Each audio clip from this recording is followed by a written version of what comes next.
Hello everybody, this is a system that's recently been upgraded to Windows 10 from Windows 11.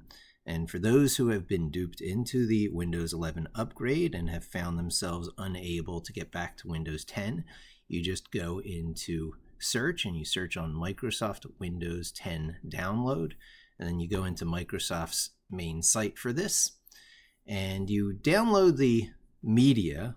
Create Windows 10 installation media. You go ahead and download that. And then when that process begins, instead of creating a USB key for doing a install on another machine, it gives you the option to just upgrade the very machine you're sitting on. And so that's what I did here.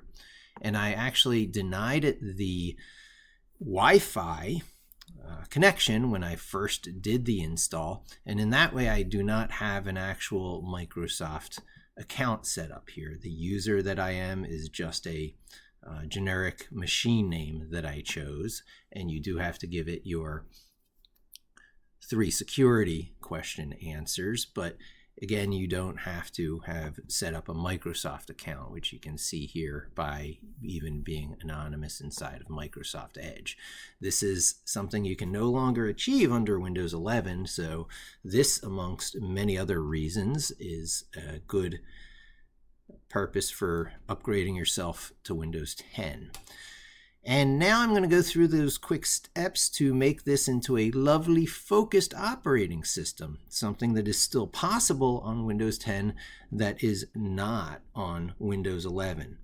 So let's get rid of some of the easy pickings here that makes the operating system so distraction. The first one is just going to the search and switching it to hidden, right?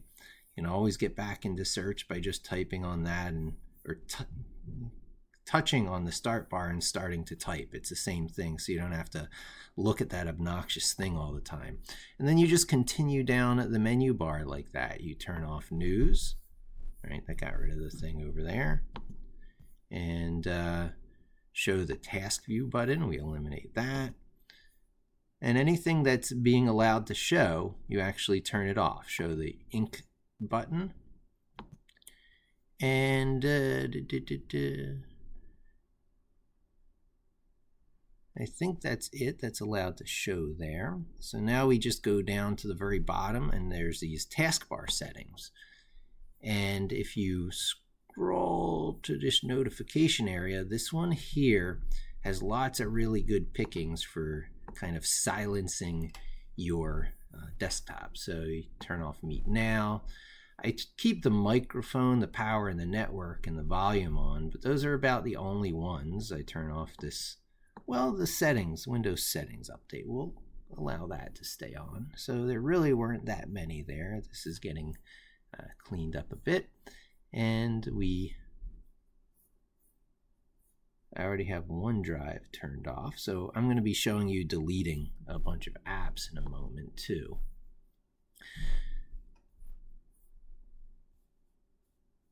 And so now this next one down, turn system icons on or off. We'll have some more options. The clock, look at that. That gets rid of a lot of clutter. Volume, network, and power we keep on. Indicator I turn off. Location, action center we turn off. Look at how that's getting cleaned up. Microphone we'll keep on, but Meet Now we turn off. And look at how much cleaner things are getting already. Now these last few things we can just drop into here so that they're hidden now. So it's nice and clean on the right hand side.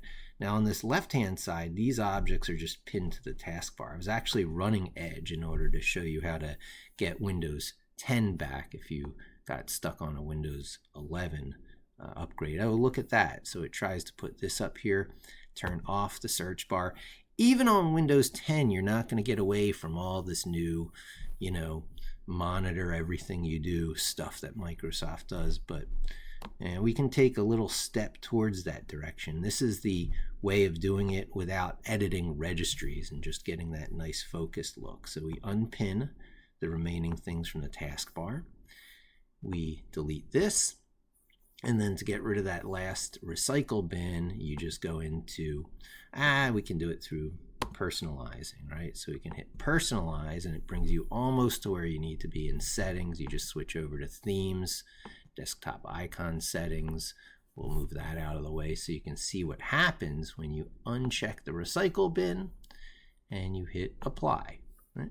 Here you go, that's gone. You can always get back to that in other ways, but there's no reason to have it cluttering on your desktop. And look out how nice and clean everything looks here. So we're really close on the way. Of course, all of this stuff is ugly. So before I start removing these, I think I'll go into one more setting here. Let's see, I guess we'll go into settings. And one of the ways to remember this is you just go into, let's see, personalization. You can just look at these things from the bottom up. And under personalization, we already did a bunch of taskbar stuff.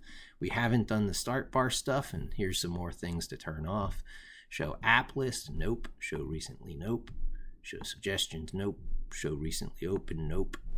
And show which folders to appear. I don't need documents to show, I don't need pictures to show, but I do like downloads showing there. So look at how much cleaner this all is.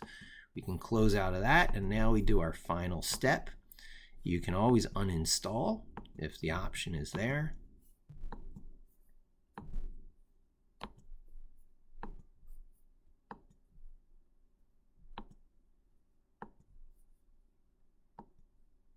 Once this is done, the last thing we'll do is we'll go into the apps, add remove, and we will remove as much as we can. You can see some of these you can only just unpin.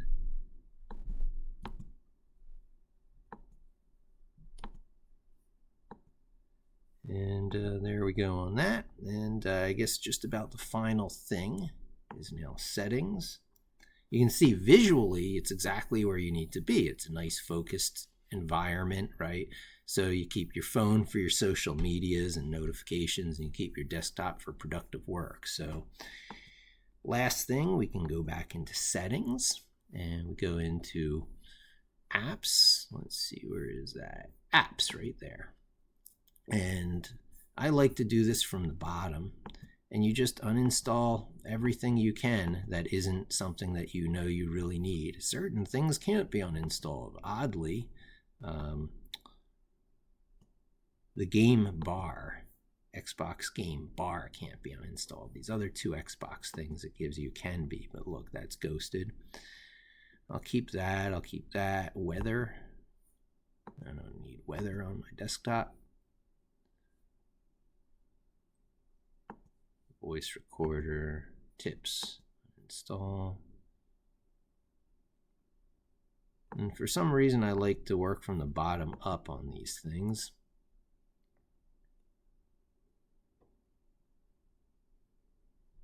You know, I keep a few things. Some stuff I'd like to delete, I can't.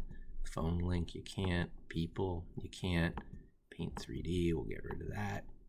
And here's some of the big ones coming up that you really want to get rid of. Here's OneNote.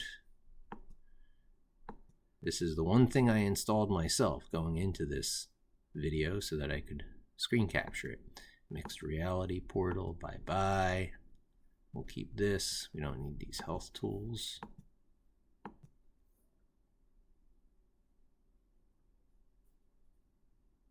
.365, bye-bye.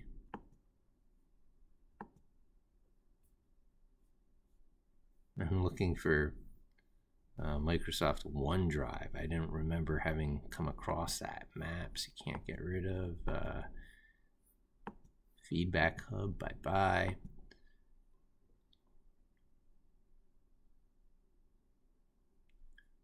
Cortana, you can't get rid of. Camera, calculator, we'll keep that. App installer, we'll keep that. Alarms and clock. 3D viewer, bye-bye. So where's that silly OneDrive? Did I miss that?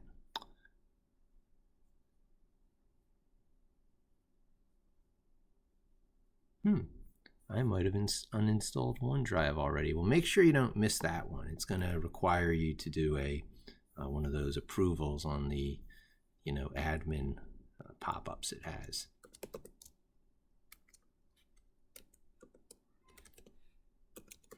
Interesting. Maybe I did that immediately after restoring this machine. That would not be unlike me, because OneDrive is one of those things that comes in and starts doing its thing whether you like it or not, which is one of the reasons I don't give it a Wi-Fi connection when I start out.